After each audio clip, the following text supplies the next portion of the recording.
Proverbs is a patient book. That is its whole temperament. Wealth gathered little by little, the plans of the diligent. Go to the ant, consider her ways, and be wise. The advice is almost always some version of the same advice.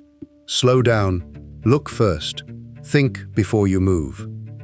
It is a book written by people who watched fast decisions turn out badly for a very long time and decided to write it down, which is what makes the exception so strange. Because in everything this book says about money, and it says a great deal, there is exactly one instruction that arrives with a deadline attached. One place where the text stops recommending and starts pushing. It does not say consider. It does not say be careful. It says, do not give sleep to your eyes.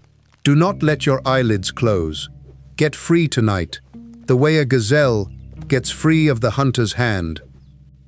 And the thing it is that urgent about is not theft, not fraud, not violence. It is a signature you gave on behalf of somebody else. Chapter 6, verses 1 through 5. Last week, the assignment was a single sheet of paper with one column on it, what you owe. Some of you did it. If you did, keep that sheet nearby, because this week it needs a second column, and the second column is the one most people have never written down at all. Start with 3 objects. The first is a pen, not your pen. Someone handed it to you, and it was already uncapped, and the person holding it was smiling in a way that made hesitating feel rude. A scribe would not ask you whether you understood the document. He would ask who brought the pen, because a man who arrives with his own pen has thought about this moment in advance, and a man who has thought about it in advance has thought about it more carefully than you have. The second is a copy you never received. There were 2 documents on that table, or 2 signatures on one document, and one of them was supposed to come to you. It did not, and you did not ask, because asking would have suggested you were worried, and you had just spent 20 minutes establishing that you were not worried. A scribe would not ask what the document said. He would ask where your copy is. If you cannot answer that, he already knows the shape of the arrangement. The third is a ledger you have never seen, in a building you have never entered, with your name written in it in someone else's handwriting. That one is the real object. Everything about your position is in that book, and you have no access to it, no notification when it changes, and no idea what state it is in this morning. A man in the archive would find this unbearable, and he would be right to. The single most important record about your future is being maintained by people who have never met you, on behalf of an arrangement you agreed to in about 4 seconds. To understand why the text treats this as an emergency, you have to understand the world it is describing. And the essential fact about that world is what it did not have. There was no bankruptcy. There was no procedure by which a man who could not pay was released from what he owed, no court that could discharge an obligation, no legal fiction separating a person from his debts. There was no such thing as a company, which means there was no such thing as limited liability, no structure a man could stand behind, no line between his business losses and his household. What he owed with everything he was. His land, his animals, his house, his labor, his children's labor. And into that arrangement, the text introduces surety. Surety is the practice of a third party standing behind another man's obligation. If the borrower fails, the guarantor pays. It existed everywhere in the ancient world, and it existed because it solved a real problem. A man with no land and no reputation could not borrow at all, unless someone with land and reputation was willing to stand behind him. Surviving legal material from the wider ancient Near East records these arrangements in contract form, a third party named in the document, liable if the principal defaulted. So this was not a marginal practice. It was infrastructure. It was how credit reached people who would otherwise have been outside it entirely, which is exactly why the text does not simply forbid it, and we will come back to that. But look at what surety meant in a world without discharge. The guarantor was not risking an investment, he was pledging himself. And because there was no mechanism to cap that exposure, The pledge ran as far as the obligation ran, which, in a bad year, was further than anyone had imagined when the arrangement was made. Now look at how the arrangement was created, because this is the detail that gives the passage its urgency. The text describes it as striking hands, not signing, not sealing, not witnessing before elders at the gate. The passage names a gesture, hands struck together, and treats that gesture as sufficient. A handshake in front of whoever happened to be present, and the thing was done. The tradition attributes this collection to Solomon, and whoever assembled it clearly understood something about how these arrangements actually happened, not in a formal setting, with time to think, but in an ordinary moment, quickly, between people who knew each other. That is why the text describes the guarantor as snared by the words of his own mouth. There was no document to review afterwards. There was nothing to review. He said it, and his hand met the other man's hand, and the obligation existed from that second onward. Now the passage itself, which is 5 verses, and moves faster than almost anything else in the book. The first verse states the condition. If you have become surety for your neighbor, if you have struck your hands for a stranger. The second verse states the position. You are snared, you are taken, by the words of your own mouth. Note that the text does not argue this. It does not persuade the reader that his situation is bad. It informs him that he is already inside it. The third verse gives the instruction, and the instruction is surprising. It is not go to the lender and negotiate. It is not consult someone. It is go, humble yourself, and press your neighbor, the man you signed for. Plead with him. Be persistent to the point of being a nuisance. The remedy the text prescribes is social, immediate, and slightly undignified. Then the fourth verse, which is the line the whole passage is remembered for. Give no sleep to your eyes, no slumber to your eyelids. Not tomorrow, not after you have talked it over. Tonight. And the fifth verse gives 2 images, and both of them are worth noticing. Deliver yourself as a gazelle from the hand of the hunter, and as a bird from the hand of the fowler. 2 prey animals. Not 2 clever animals. 2 animals that have already been caught and are being told to get out. This is not a passage about avoiding a trap. Proverbs has plenty of those, and they are all calm. This is a passage about being in one. The composure is gone because the composure is no longer useful. The text has moved from advising to extracting. So the question is what the writer saw in this particular arrangement that he did not see in ordinary debt. The passage does not explain. It states the emergency and moves. But if you set surety beside borrowing and compare them directly, one possible way to read the difference organizes it in 4 parts. This is a reading, not a claim the text makes in these terms. The first difference is that the guarantor received nothing. A borrower has the money. Whatever else is true about his position, something entered his hands, and he can point to what it bought. The guarantor's position begins at 0 and can only move downward. There is no upside in the arrangement at all. Not a small one, not a delayed one. None. The second difference is control, and it is the one that matters most.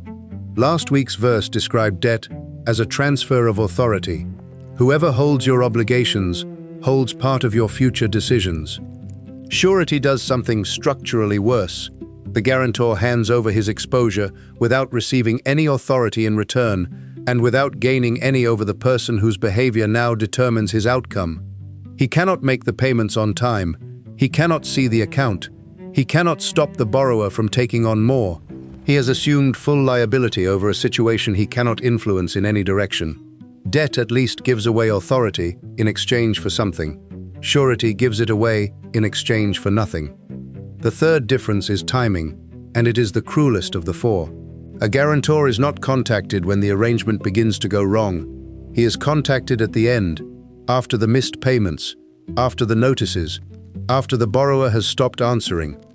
By the time the obligation reaches him, it has grown, it has accrued whatever it accrues, and every option that might have helped 6 months ago is gone. He inherits the problem at its maximum size and its minimum flexibility. This is not a failure of the system, It is how the system is designed to work. The fourth difference is the one nobody writes into the agreement. The relationship is collateral too. The guarantor did not sign for a stranger in the way a bank lends to a stranger. He signed because it was his brother, his cousin, his friend from years back, and refusing would have said something about how he valued the man. Which means that when the arrangement fails, it does not merely cost money. It costs the thing that made the signature feel obligatory in the first place. Both are lost together, and usually in that order. Whether or not the writer thought in those four terms, he clearly thought this was worth returning to, because he does return to it, repeatedly. The collection warns elsewhere that the man who is surety for a stranger will suffer for it. It calls the one who strikes hands in pledge a man void of understanding. It tells the reader plainly not to be among those who strike hands or become surety for debts, and then adds a question that is difficult to forget. If you have nothing with which to pay, why should your bed be taken from under you? Not your field, not your surplus, the bed you are lying in. And then there is the line that shows the other side of the table. The collection also records what lenders did about guarantors. Take the garment of the man who is surety for a stranger. That is not moral instruction. That is a practical rule, preserved in the same book, telling a lender how to handle this exact category of person, which means guarantors defaulting was common enough that experienced lenders had a standing procedure for it. Read those two lines together, and you get the whole picture. On one side, a book warning men repeatedly not to do this. On the other side, the same book recording that the professionals had a routine for when they did. The cost, in that world, was not abstract. A man who guaranteed and was called had nothing to fall back on. No court to petition, no discharge, no separation between what he had promised and what he owned. His land could go, his household could go, and the people affected by that outcome, his wife, his children, the members of his household, had taken no part in the decision, received no benefit from it, and were not present at the handshake. That is what the text is reacting to. The urgency is not financial anxiety. It is the writer looking at an arrangement in which one man's 4-second gesture can end a household that had no vote in it, which brings the principle down to the table in front of you.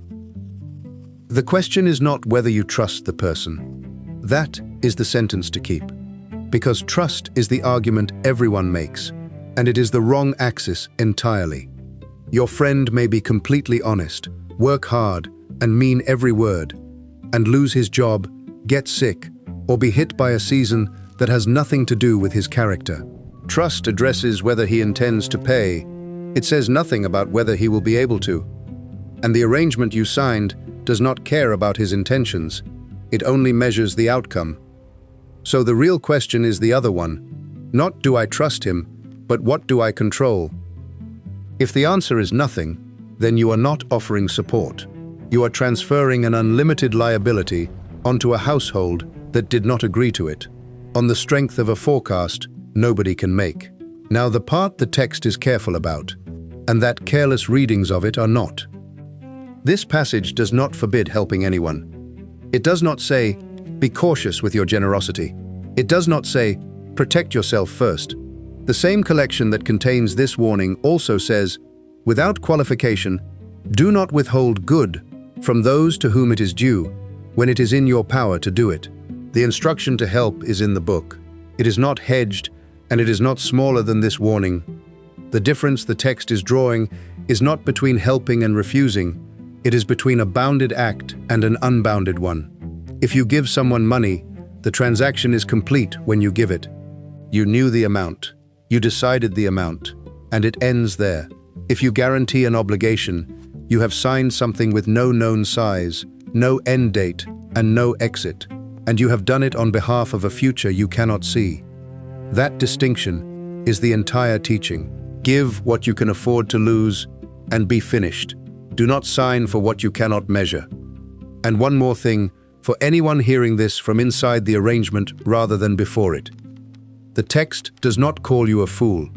It does not tell you what you should have known.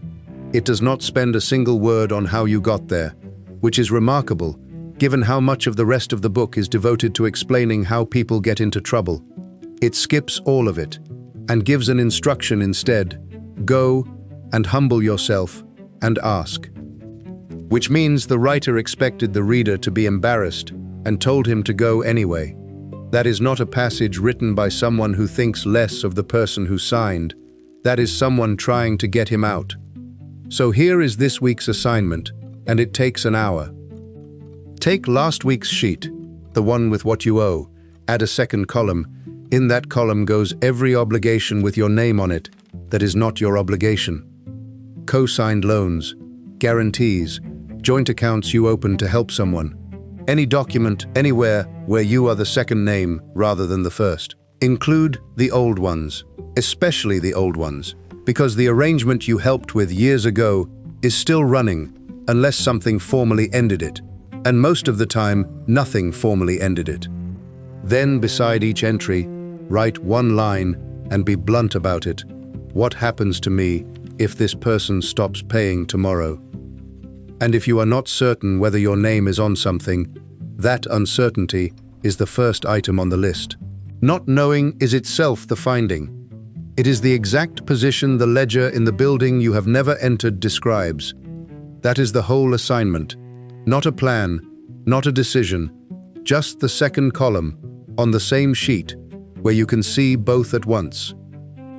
For what to actually do about any of it, sit down with a licensed professional who can see your real situation. And if you are the one who signed, the text's own advice stands. Go and talk to the person you signed for. Today, not eventually. A patient book. Slow advice on almost every page. And exactly once, about a signature, it loses its composure entirely and tells a man not to sleep until he is out. So the question for the comments is this one, and a lot of you have an answer. Has anyone ever handed you a pen, already uncapped, and told you it was just a formality? Tell us how that went. We read them. And if you want the rest of this, we are working through the whole system in order, from the silver coming in to the bronze shields going out. Subscribing keeps you in sequence. Because this book has a great deal to say about how money leaves. It has one line about how money arrives, and the line is about speed. Not the speed of getting out of something, the speed of getting in. One sentence, and it describes something almost everyone has watched happen to somebody they know without ever having a name for it. That is where we go next.